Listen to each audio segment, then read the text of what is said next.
Peat moss.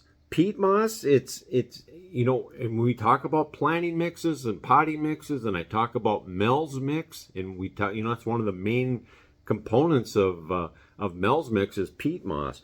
But in a traditional in-ground gardening system, peat moss is available. You can it'll help with moisture. It'll help to increase some of the texture in potting mixes, but it's not my first choice for heavy clay soils. Peat moss is, to an extent, is a non-renewable resource.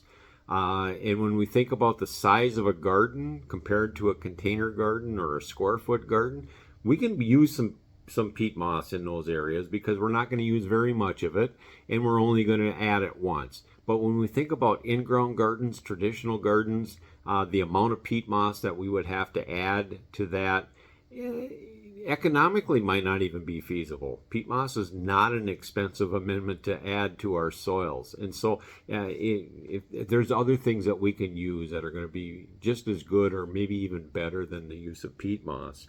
And so your composts, your leaf molds, those types of things are going to be much more beneficial for your garden.